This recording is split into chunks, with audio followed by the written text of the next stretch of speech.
5 second. Ready, start. Himachal में तेज हुई सियासत पर सभी की निगाह का टिकना स्वाभाविक है। ऐसा कम ही होता है जब भाजपा की मजबूत राजनीतिक रणनीतियों को चुनौतियों का सामना करना पड़ता है। पार्टी में साफ दिख रही टूट के बावजूद जिस तरह से कांग्रेस अपनी सरकार को बचाने की कोशिश में लगी है, उससे लगता है कि आने वाले दिनों में भारतीय राजनीति में संघर्ष के नए पहलू देखने को मिलेंगे।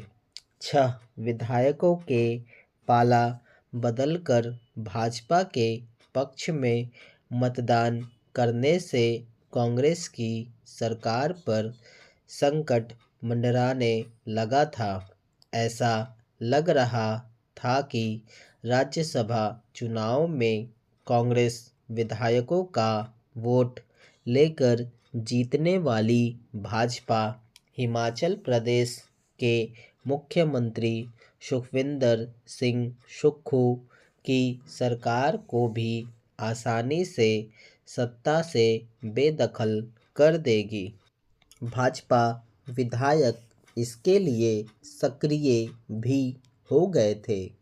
लगने लगा था कि विधानसभा की 68 सीटों में से कांग्रेस के पास 40 और भाजपा के पास 25 सीटें हैं, तो 6 कांग्रेस विधायकों के पाला बदल से अविश्वास प्रस्ताव का मार्ग प्रशस्त हो सकता था, पर ऐसा नहीं हुआ।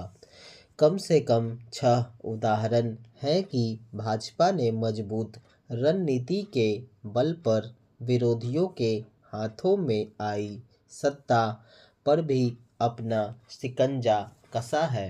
अभी एकाधिक राज्यों में भाजपा के पक्ष में जो पाला बदल मतदान हुआ है, उससे भी विपक्ष की कमजोर इच्छा शक्ति और दिशाहीन रणनीति का पता चलता है।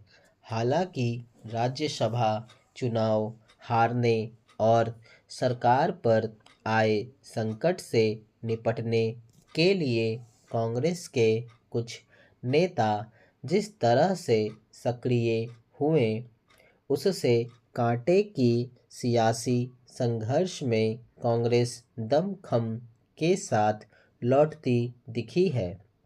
नेता प्रतिपक्ष जयराम ठाकुर हिमाचल प्रदेश के मुख्यमंत्री सुखविंदर सिंह सुक्खू से इस्तीफा मांग रहे हैं, पर वह 14 अन्य भाजपा विधायकों के साथ विधानसभा से निलंबित हो गए हैं। ऐसे में विधानसभा में तुलनात्मक रूप से भाजपा कमजोर हो गई है। रणनीति में यह नई बात नहीं है। समय और रणनीति के हिसाब से पलड़ा कभी हल्का तो कभी भारी होता रहता है। कभी आक्रामक दिख रही पार्टी को रक्षात्मक भी होना पड़ता है, और फिलहाल कांग्रेस आक्रामक है।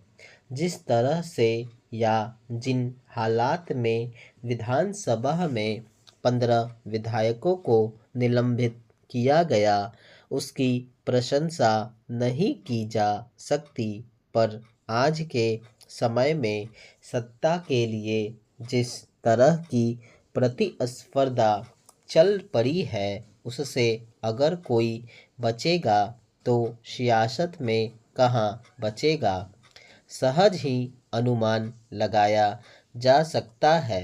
इसमें कोई शक नहीं कि हिमाचल में कांग्रेस के खेमे में असंतोष पल रहा था। इसी वजह से एक मंत्री विक्रमादित्य ने इस्तीफा दे दिया। ध्यान रहे, विक्रमादित्य कांग्रेस के दिग्गज नेता रहे वीरभद्र सिंह के पुत्र हैं और उनके जाने से कांग्रेस को नुकसान तय है।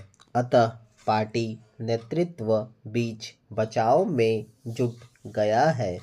मुख्यमंत्री सुक्खू ने भी कह दिया है कि विक्रमादित्य सिंह का इस्तीफा स्वीकार करने का कोई सवाल ही नहीं है। विक्रमादित्य मेरे छोटे भाई जैसे हैं और उनकी सभी शिकायतें दूर की जाएंगी। कहना न होगा कि शिकायतें अगर पहले ही दूर कर दी जाती तो कांग्रेस इस मुसीबत में नहीं पड़ती। सरकार फिलहाल बचा लेने के बाद कांग्रेस खेमे में खुशी है और कहा जा रहा है कि भाजपा की साजिश को नाकाम कर दिया गया। पर इतिहास गवाह है, जहां भी विरोधियों ने ऐसे संतोष का परिचय दिया है, भाजपा ने वहीं अपनी सत्ता का महल खड़ा किया है। खैर, आम चुनाव सामने है और चौंकाने वाली सियासी उठापटक देखने के लिए तैयार रहना चाहिए। स्टॉप।